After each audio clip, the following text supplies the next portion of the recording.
Және оның үстіне осындай көміршілік де қосатын боламын. Барлығын жақсылап тұрып араластырамыз.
Kamerot gele жатыр негізі.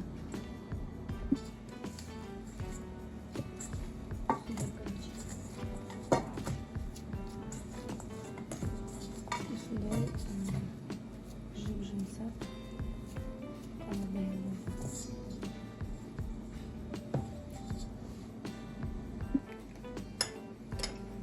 Ең алдымен ыдысымызға ванила сгущенканы салып аламыз.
Начинкамыз дайын.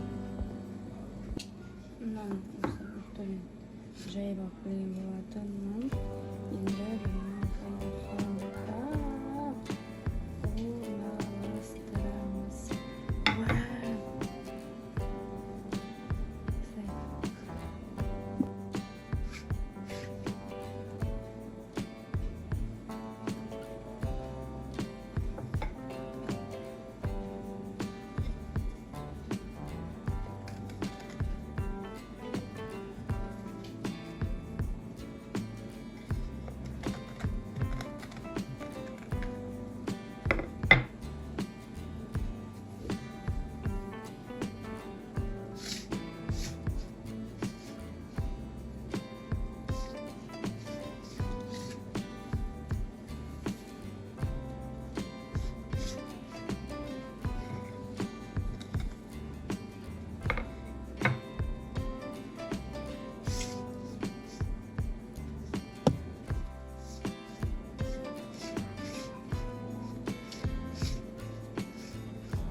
Прям өте әдемі болып тұр.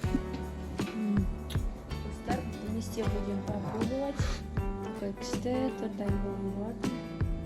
Бірге дайын берейік. Қараңыз.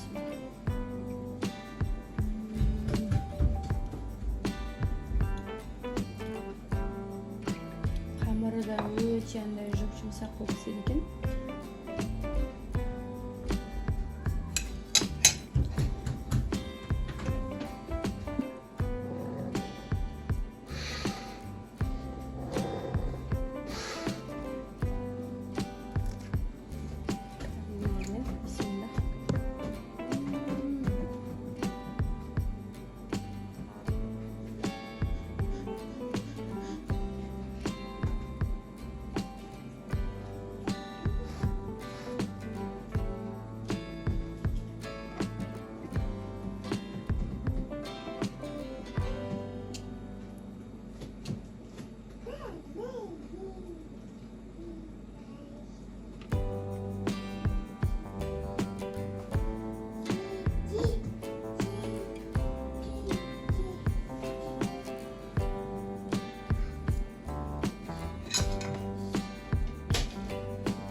осындай кешкі асқа көп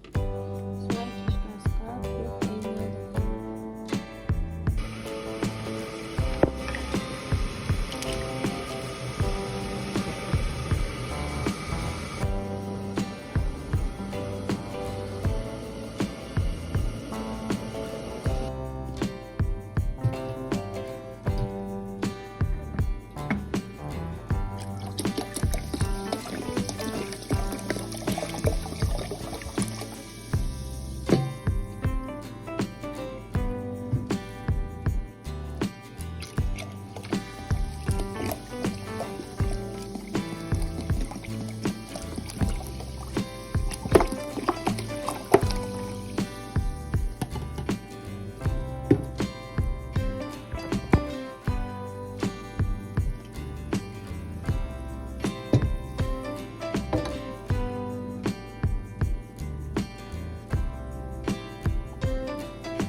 Рядом с ним.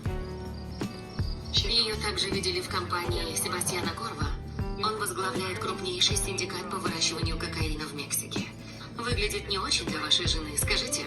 Она также связана с Диланом Созой, картельным решалой и тем еще ублюдком. Что значит решала? Он что, киллер? Да, мистер Монтана, киллер. Убивает людей за деньги и связан с вашей женой. Насколько нам известно, именно он подложил бомбу в машину вашей жены.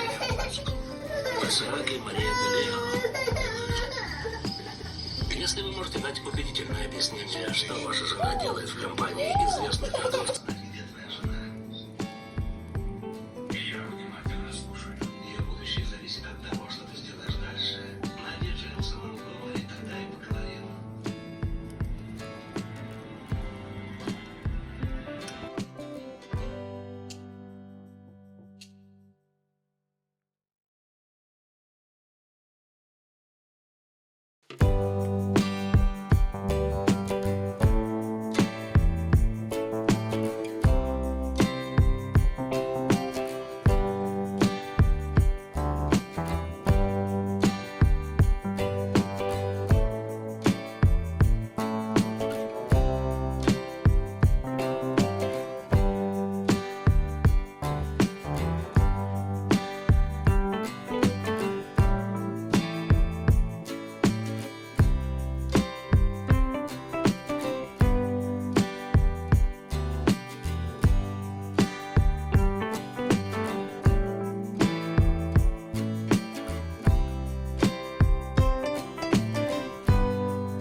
Баршаларыңызға қайырлы күн достар. Бүгін осындай өте дәмді тренд болған карамельный пирогтың, яғни вареная сгущенкадан карамельный пирог жасайтын боламыз.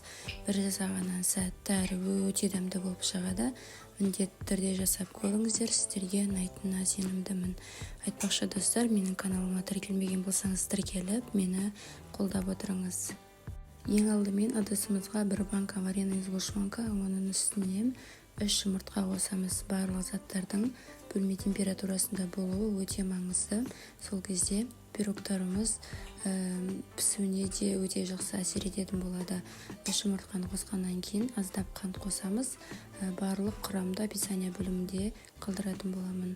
Қант қосып жақсылап тұрып венчикпен араластырамыз. Бұл жерде ешқандай миксерді қолданбаймыз. Қолдансаңыздар да болады, бірақ мен тек венчикпен араластырдым. Осылай жақсылап тұрып барлығын біркелкі осындай сұйық масса болғанша араластыратын боламыз. Әрі қарай сүт қосатын боламыз. Сүт міндетті түрде бөлме температурасында болу қажет. Барлығын жақсылап тұрып тағы да біркелкі масса болғанша, яғни осындай сұйық масса болу қажет. Осылай дайындап алған массаның үстіне електен өткізілген ұнды қосамыз. Мен алдын ала осылай електен өткізіп дайындап алған болатынмын. Осылай жақсылап тұрып, ұн қосып, оның үстіне разрыхлитель, яғни қамыр қопсытқыш қосып, жақсылап тұрып барлығын венчикпен біркелкі масса болғанша араластырамыз.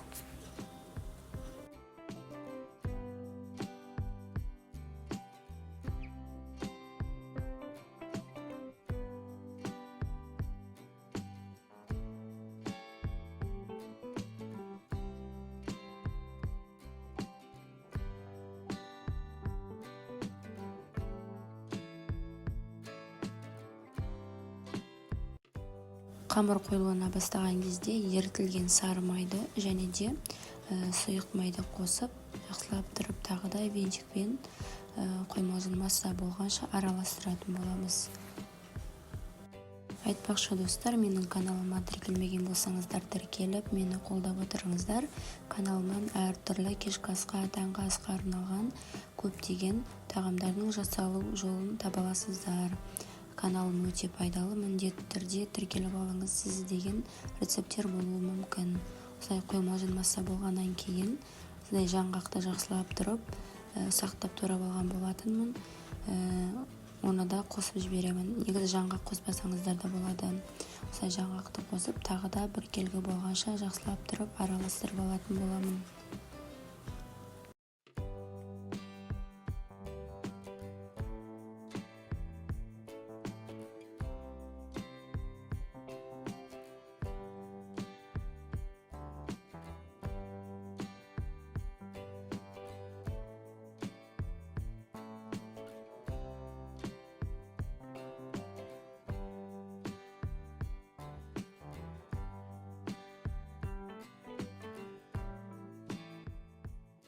Осылай тестасы дайын болды. Әрі қарай өзімізге ыңғайлы кез келген формаға құйып пісіретін боламыз.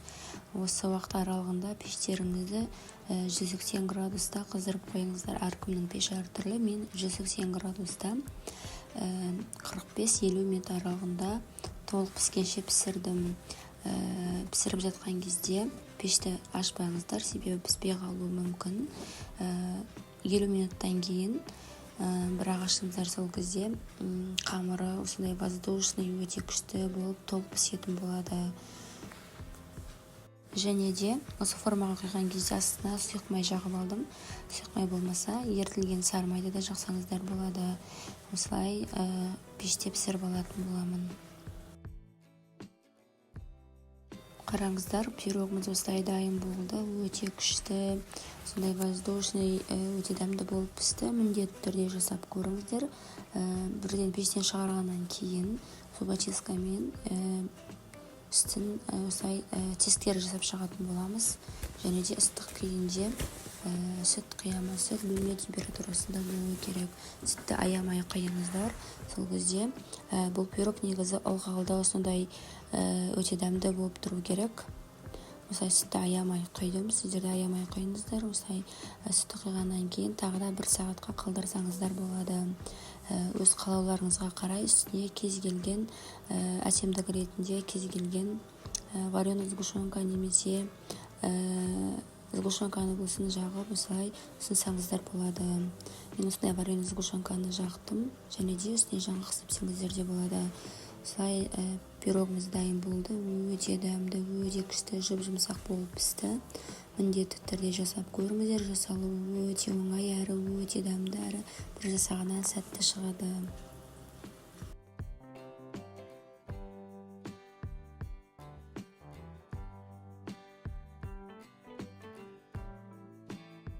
Дайын болған пирогты 1-2 сағатқа холодильникке міндетті түрде қалдырыңыздар. Сол кезде пирогымыз жұмсарып, кремі сіңіп, өте тәтті әрі дәмді болып тұрады. Ал достар, міндетті түрде жасап көріңіздер. Сіздермен болған дәмді рецепттер жинағы менің каналыма тіркеліп, мені қолдауды ұмытпаңыздар. Осындай оңай әрі тез жасалатын рецепттерді іздесеңіздер, маған тіркеліп, колокольчик батырмасын басып қойыңыздар. Осындай апта сайын осындай қызықты әрі оңай жасалатын көптеген рецепттермен бөлісіп отыратын боламын.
Баршаларыңызға қайырлы күн достар. Бүгін осындай өте дәмді, дәмауызда еретін, жып-жұмсақ, бір жасағаннан сәтті шығатын банафипа пирогының жасалу жолын ұсынатын боламын.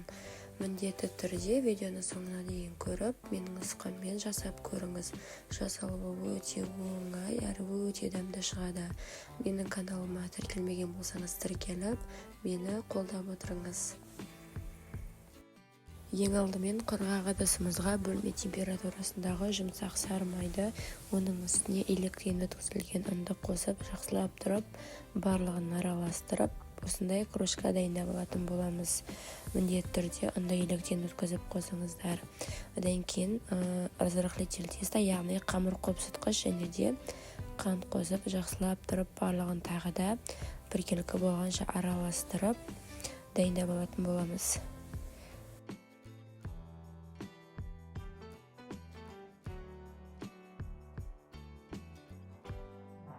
Осылай дайын болғаннан кейін, оның үстіне бір жұмыртқа және де айран қостым.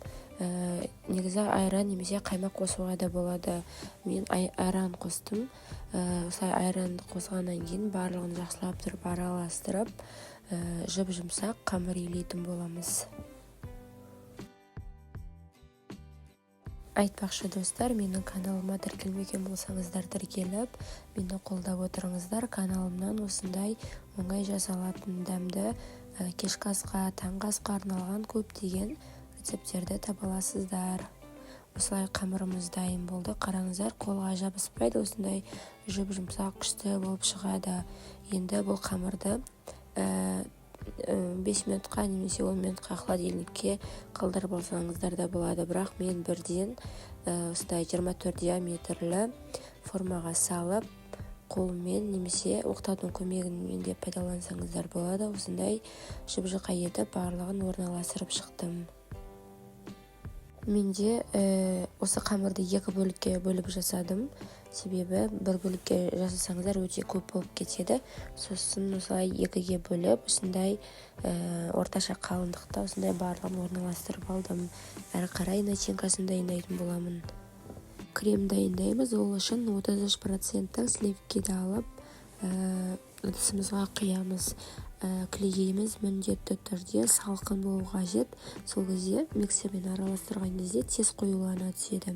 Осылай жақсылап тұрып миксердің көмегімен араластырып алып, бір 2-3 минуттай араластырып аламыз. Әрі қарай сахарный пудра қосып, тағы да қоюланғанша 5-6 минуттай миксердің жай жылдамдығынан қатты жылдамдығына дейін тоқтамай араластырамыз. Яғни қоюланғанша араластыру қажетпіз.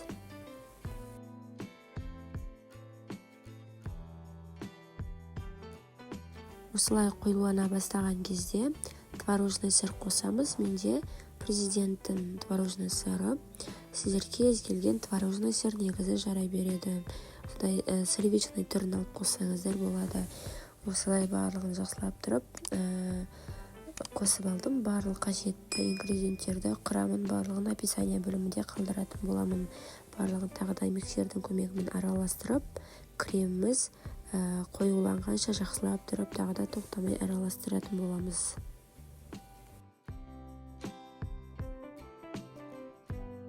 Креміміз осылай күшті қою болып, өз формасын ұстап, осындай күшті болып шықты. Енді әрі қарай пирогтың тестасын дайындай алатын боламыз. Пирогтың тестасын қазып тұрған пеште 180 градуста 20-25 минут аралығында осылай пісіріп алдым. Піскеннен кейін видеоға түспей қалыпты. Осындай қамыры көтеріліп кетпеу үшін осындай маш қойған болатын үстіне. Осылай 20-25 минут аралығында толық қызарғанша пісіріп алдым. Әрі қарай кремді ыдысымызға салып, яғни кондитерский мешокқа құйып, начинкаларды орналастыратын боламыз.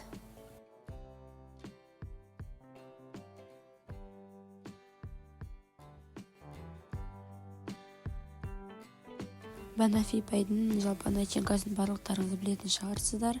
Осындай кез келген бананды алып, ұзынша етіп турап аламыз, және де вареный сгущенканы барынша қою түрін қолданыңыздар. Сол кезде банафи майларыңыз жұмсақ әрі өте дәмді болып шығады. Осылай банандарды жұқалап ұзынша етіп турап дайындап алдым.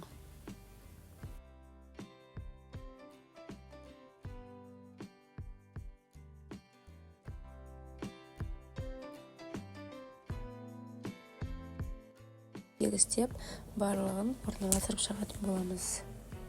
Айтпақшы достар, менің каналыма тіркелмеген болсаңыздар тіркеліп, мені қолдап отырсаңыздар деген өтінішім бар.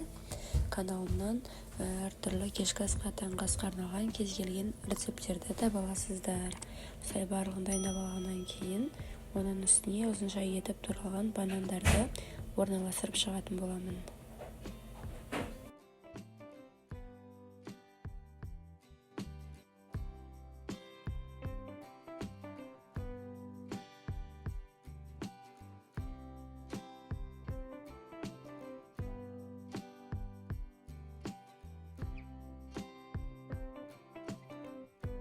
Осылай банандарды орналастырғаннан кейін үстіне дайындап алған кремімізді өзіміздің қалауымызға қарай әртүрлі етіп орналастырып шығатын боламыз. Әркім әртүрлі жасайды. Менде осындай насадкамен осындай күшті етіп орналастырып шықтым. Барлық кремдерді осылай құйып шықтым.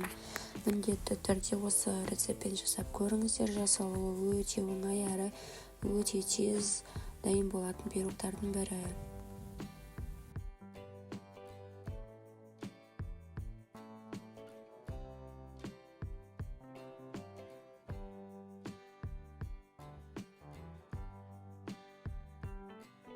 Қараңыздар, біздің пирогымыз дайын болды. Осындай өте күшті болып шықты. Қалауларыңызға қарай үстіне какао қоссаңыздар да болады. Бірақ біз ұнатпайтын болғаннан кейін какао қоспадық. Осылай дәмін көрдік. Өте жұмсақ, өте дәмді, дәмі ауызда еритіндей күшті болып пісті. Міндетті түрде жасап көріңіздер. сіздерге ұнайтынына сенімдімін. Сіздермен болған дәмді рецепттер жинағы менің каналыма тіркеліп, мені қолдап отырыңыздар.